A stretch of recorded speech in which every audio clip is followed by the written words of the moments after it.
Hey, good morning and welcome to the Young Entrepreneurs Syndicate. Well, yeah, it's morning for me, Rod. It's almost afternoon. Yeah, it's just about lunchtime for me. I don't know. You start early too. I get up at 5 these days. So I do, but spring break with the kids here in Montana, we're on spring break right now. And with the kids, they're sleeping in until 8, 9, 10, and it just throws everything off because you're used to getting up and grinding early with them. Like you just said, 5 a.m., get your workout in so you can get them up by 6:30 and get them ready for school. It's all about the pivot in the schedule. it's the pivot. Yes, it is. We talked about that last week, or early this week. The pivot. There's so many things that can happen in your life that will change the dynamics of your business and how you conduct your business for the day, especially if you're an entrepreneur working from home, or even somebody that works for somebody else working from home. Having that schedule and maintaining like my priorities for the day is so critical. Like I just mentioned, spring break is kind of throwing me off. We need to be thrown off though, Jim. There's nothing wrong with being thrown off your game a little bit. That's how you get better. That's how you learn to adapt and overcome. Yeah. Well, you also realize how important those schedules are and having your goals. Okay. So we talk a lot about how we have our library of books that we recommend on the Young Entrepreneur Syndicate website. And by the way, you can go there, youngentrepreneurssyndicate.com. And it's basically the library of books. And this is a culmination of books that both I've read, Rod, as well as Rachel, our third partner. We've read these books. We find value in them. And they're literally across the board. Have you looked at all the titles recently? Not recently, but I know we've got a lot. Did we add more recently? Is that what you're saying? I still send some over to Rachel to put up on the website. I'm like, wow, I never even seen that book before. And this is what I love about it. We're 3 different generations. Yes. You're ahead of me and Rachel's behind both of us. And we all have different learning experiences from our history. We come from different demographics too. So that's kind of what's neat about the variety of books that we have there. And, I've been doing a lot of thinking about some of these books. I'm currently reading Suited for Success by the Red Suit Realtor. I'm going to be with him this weekend. And I felt like, well, he was on my podcast. He read my book and I felt obligated. Well, I better buy his book and read it. So I'm halfway through it. And I'm going to bring out a couple quotes. And Rod, I won't say that this is a test for you. Oh, no. I hate tests. But tell me if you recognize these quotes. And I want to talk about this. All right. Okay. So here they are. First one, there's no traffic jam on the extra mile. Quote 2. These are all by the same person, by the way. Okay. If you go looking for a friend, you're going to find that they're very scarce. If you go out to be a friend, you'll find them everywhere. By the way, if the author comes to mind, okay, shout it out and I'll stop reading them. I only have 10, so you've got to get the author. No, keep going anyway. This one is, everybody knows this one, but do you know the author? Same guy. You don't have to be great to start, but you have to start to be great. To be great. The tougher you are on yourself, the easier life will be on you. You must be before you can do, and you must do before you can have. All right, here's another famous one. Same guy. It is your attitude, not your aptitude, that determines your altitude. Failure is an event, not a person. Okay, and one more. You can have everything in life you want if you will help enough other people get what they want. All right. So the first thing I want to say is Napoleon Hill, but it sounds more like a coach. So Wooden. Nope. No. Dale Carnegie. No. Oh, am I even close? After both those guys, to be honest with you, this person has 4 secrets to closing more sales, and I promise you, his book is on the back of you right now. So, probably is fine, both of us. Let me not torture everybody through the process, but they're great quotes, and this is what I want to talk about today. The quotes are from Zig Ziglar. Zig Ziglar up there. Yeah. Big name. I should have had it. That's okay. We both grew up with him. You Yep. know, his stories about selling cookware, right? And his tactics for selling and how he almost gave up. Here's my point of this. And again, all those quotes, these were written in the 70s and 80s from a guy that sold, I don't know if it was Tupperware or what type of kitchen supplies he was selling. Fuller brush or something. $61 for a set of pans. He actually sold a roasting pan, a 4-pound roasting pan. Okay. Literally, Yeah. right? His success came from selling pots and pans. Here's what's fascinating. All these still apply today.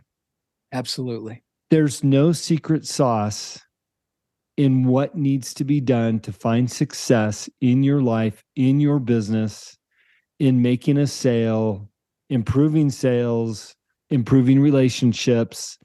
They all apply today. And what's cool about the authors you mentioned, right? Napoleon Hill.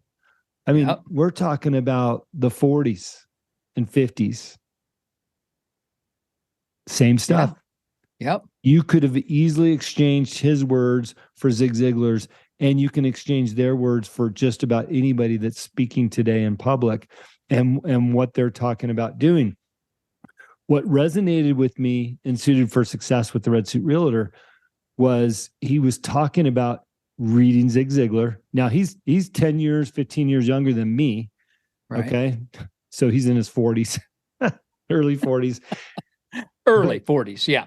But, he talks about making the 100 phone calls a day, reaching out, 100 calls a day, building relationships, 100 phone calls a day, being there for people. That doesn't change. Right. And what I want to remind people of is that to be successful, it still requires the work. You're not going to read a book and get to the finish of the book and all of a sudden your bank account's going to be fuller. Right. You have to generate the action based on what you've learned from that book. The dynamics and the doctrination of the skills are the same. They're timeless. They're timeless. They're timeless. You still have to go out and perform the task, that they're talking about. And that's where people miss it. They believe that if I read a book or if I join a group, that when I'm done, my bank account is magically going to get bigger. And, here's the wild thing. So my wife, she works for Flag Nor Fail, massively successful. And somebody had texted her because she does all their social media. She says, "Hey, I'm a fellow entrepreneur. What's the secret to your success?" And so Sam's telling me this. I said, "Oh, I can't wait to hear how you responded to that." And she says, "I just told them that Dana and Rob Bailey worked tirelessly 12 hours a day the last 13 years to build their business, and they're not slowing down. 13 years, 12 to 13 hours a day to have massive success." That reminds me of another famous quote. Yeah, let's hear it. Okay. Everybody wants the shortcut, right? The secret, the key. The longest distance between 2 points. Do you know what it is? Getting the started. Longest distance. Getting started. Nope. A shortcut. A shortcut. Yeah. A shortcut is the longest distance between 2 points. You want to take a shortcut and it gets you off in the weeds. It gets you lost. It gets you distracted. It gets you detracted. And it takes you longer to get back on course so you can start where you should have started to begin with. Yeah. So don't look for shortcuts. Don't look for them because they're not there. There's nothing new under the sun, right? And what we're told is that where we get our satisfaction and where we get our reward is through, it's a 4-letter word, toil, right? Mm-hmm. Some people call it work, but we get to toil. And when you embrace that and you get to enjoy it and find satisfaction in work well done. I've got blisters on my hands today, by the way. Oh, good job. Blisters all over, right? And I could hire somebody to come in and do my yard. I could. It would be easy. But I enjoy doing it. I like the work. I like knowing I did it. When I look out my window and see that my yard looks better than all the neighbors on the street and that I physically did it, there's satisfaction in that. And you need to get to that point. I don't care if it's your laundry. My wife told me that decades ago. She had to make friends with her laundry instead of saying, oh, another load. No, just make friends with it. You don't have to go down to the river to scrub it, right? We've got all these tools. Embrace it and just do the work. Speaking of scrubbing laundry, I posted a picture about 4 months ago from Mexico. They still scrub laundry in a public sink down there in the city of Tequila. Not everybody, but it's still available. Running water. There was 50 outdoor sinks made out of clay. Water comes from the river, flows through there and back into the river. Can't be very clean, by the way. But like you said, you got to make friends with that hard work. Yesterday, I drugged the lot. That's where you put the harrow behind the tractor and you drag it, and because the snow's melted, right? And the dirt's all the dirt is all beautiful and clean right now. My wife's like, you're as happy as a kid in a candy store. I'm like, I love when the yard is clean like that. So, to your point, there's no shortcuts. And I agree with that 100%. There is, on occasion, a little bit of luck that might stimulate what you're doing and move you forward a bit faster. You might see some ebbs and flow of speed in your business. But equally important as that happening, you have to be prepared to capture that. Yes. You're not just going to capture it by reading another book or listening to another podcast, including this one, or being a member of another group, like even the Young Entrepreneur Syndicate. You have to have the foundation laid to capture that luck if it comes your way. Right? And I think people also miss that, because luck could come your way. But if you're not ready for it, if you don't have the tools ready to go, it'll pass you right by. Well, the other thing too, Jim, is you can increase your chances, right? You talk about luck. It's just statistics, right? It's just statistics. You can increase your chances by reading more. You can increase your chances by hanging around the right people in groups and on podcasts, right?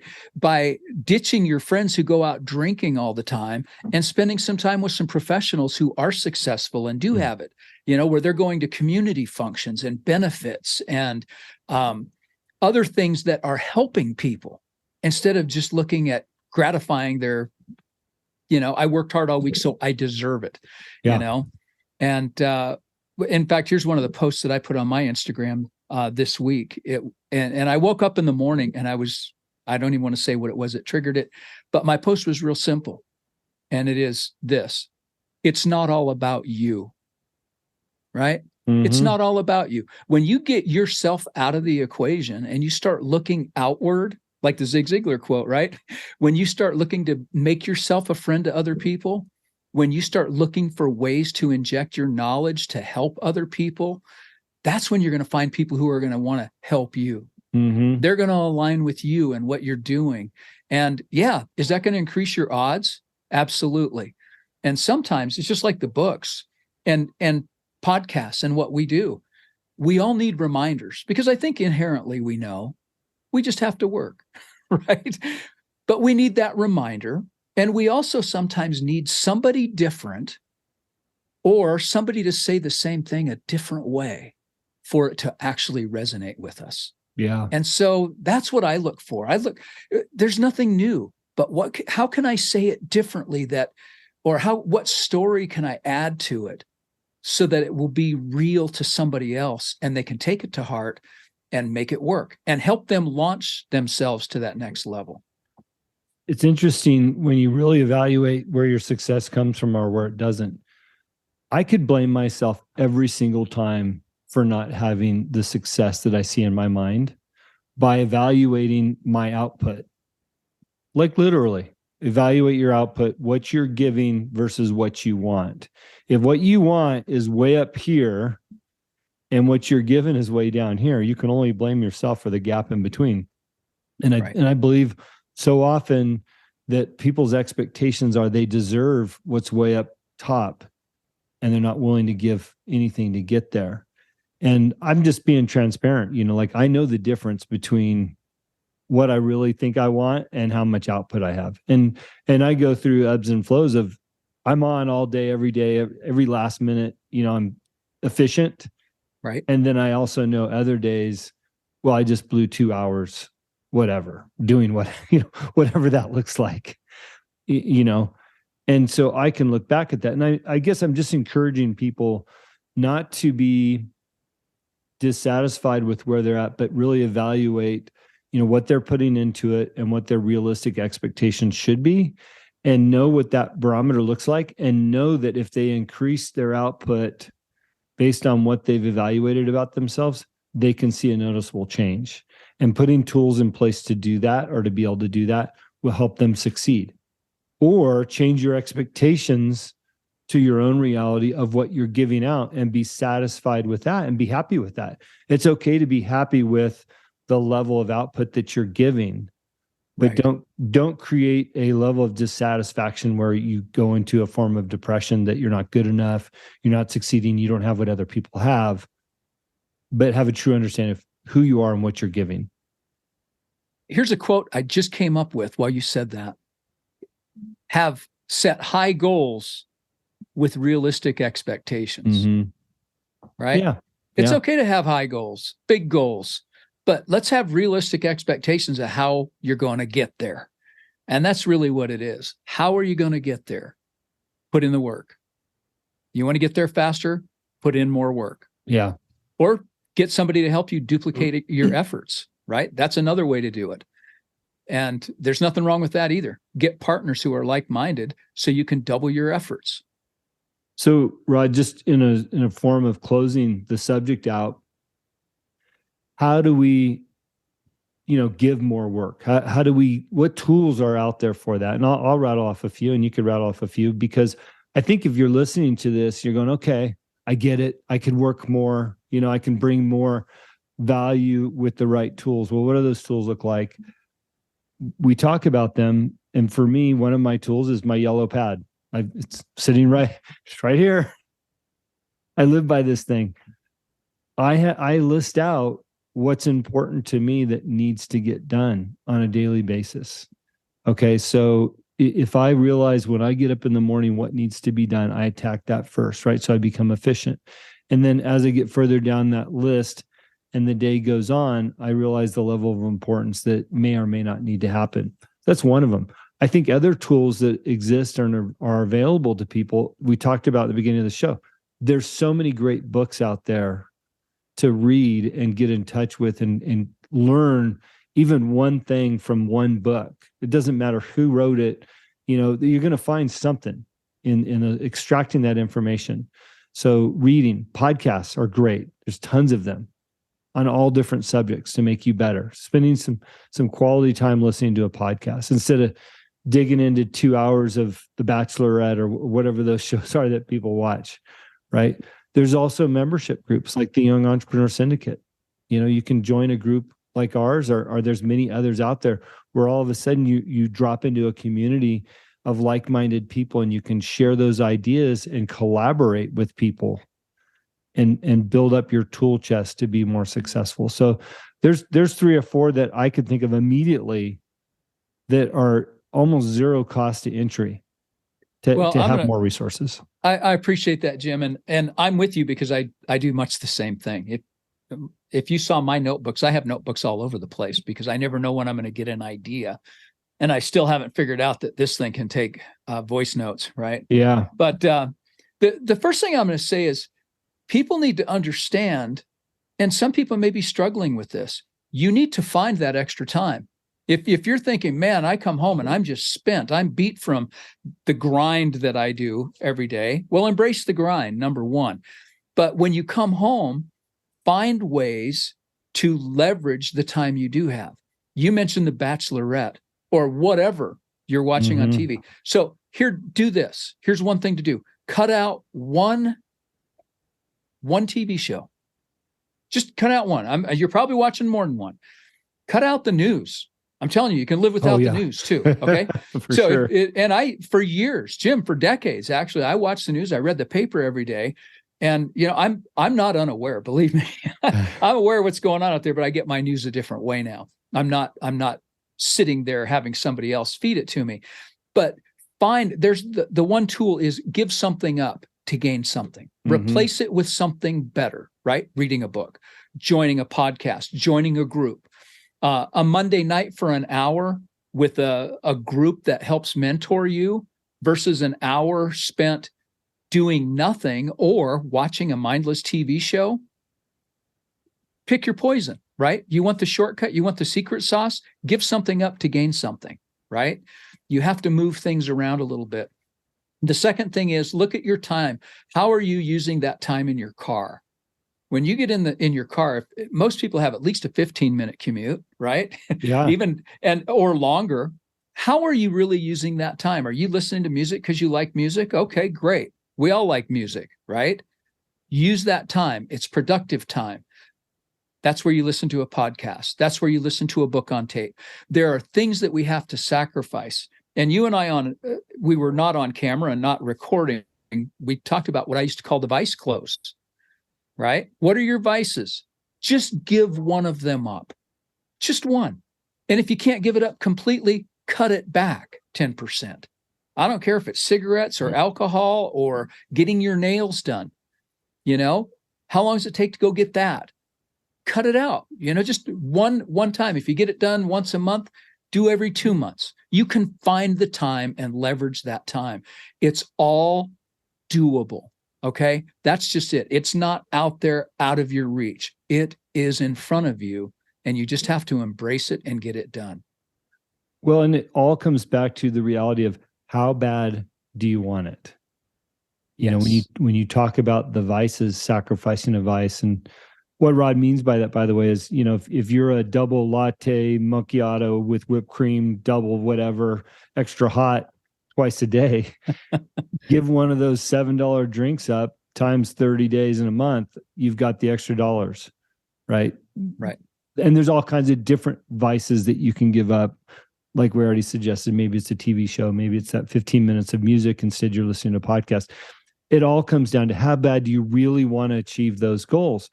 Because I think that there is some real influencers out there doing the things that we all aspire to do, and they're very forward-facing with their success. But what we also have to understand about those people is that they have dialed in their schedules to the minute, to the moment. Yes. And they are the top less than 1%ers out there. And we're going to fall. I would like to say we could achieve that, which we can if we put our minds to it, but we're going to fall somewhere below that most often. And so when you start looking at what vices can I give up and what things can I exchange for others, these are easy techniques that you can get closer to that 1% group. And when you do achieve that 1% success, then you'll realize how much you've given up to achieve what you were after. But it's not an easy task, that's for sure. And no. I guess that's the other thing I want to be clear about is that it's hard to be at the top, and you will have to make sacrifices, and you will have to believe some of those quotes we read at the top of the show, and really understand what they mean, right? With conscious effort. Yeah. It's harder at the bottom, Jim. It's hard at the top, but it's harder at the bottom, because at the bottom, you have no choices left. If you're at the very bottom, you've given up, so it's easier than the alternative. Doing the work is easier than the alternative. Just do it. I always love that saying, it's just as easy to smile as it is to frown. Why not smile? You'll be happier, and others around you will be happier. Right. It all takes effort. It takes effort to stay at the bottom. Yes.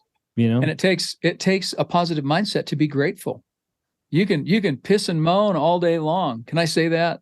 Yeah, you can. You can be a sour puss, or you can be happy. Mm-hmm. It's a choice. I don't care. Things are going bad around you. Be the positive person. It's not that hard. Well, I've heard it said a lot by influencers recently. Pick your hard, right? Yeah. You could either work hard to have success, or you can choose to suffer, through recession bad economy, and all those other things. And when I say suffer, that's a form of hard. Yeah. People just don't put it in that category. Oh, I Right. don't want to work that hard. But instead you'd rather suffer and complain about the price of gas and everything else, right? So it's really pick your hard and go after it. So there's no easy route. Seems like the people who don't want to work that hard are usually the biggest complainers too. Yeah. Don't be a whiner. Don't be a complainer. Well, don't try getting out of work. Don't be lazy. There's going to be a hard. Let's wrap it up. I'm going to re-quote one of the quotes from Zig Ziglar because I think it resonates, and it's one of my favorite ones of the 10 I listed off. If you go looking for a friend, you're going to find they're very scarce. If you go out to be a friend, you'll find them everywhere. I'm glad you're my friend, Jim. That's all it takes. And you know what? I have room for more friends. Some people are tapped out on friends. I can be your friend. Well, speaking of friends, we have a great community of people in the Young Entrepreneur Syndicate. So if you're thinking about joining a group, we'd love to have you. What's cool about the syndicate is that we've partnered with the Jadari platform, brought to you by Sean Whalen and Greg Anderson, both tech geeks and influencers of many. And what that's allowed us to do is have a community of our own where people can get together, collaborate, learn more about one another. And also that culminates into our weekly calls on Monday evenings. And we'd love to have you. Right now, it's sign up and get the first month free. Can't beat that, right? Free? How free is free? It's free. Well, Rod, I hadn't told you this yet, but I was on the call yesterday with one of our members, and he was recapping his 10 months, 11 months of being in the group and how many things he's received from being in the group and the value. And he was very grateful. And I got off the phone like, wow, that's so cool that we've created something that has made a lasting impact on somebody with resources. That's awesome. Yeah. Absolutely awesome. Well, if you enjoy the show, keep doing it. Let's keep doing it. And if you enjoy the show, please share it with a friend. Get the word out there. We'd love to hear from you. If you've got any questions or topics you want us to cover in the show, we're happy to do that as well, especially if it relates to business and life. Talk to everybody soon. Thanks, Rod. See ya. Thank you, Jim.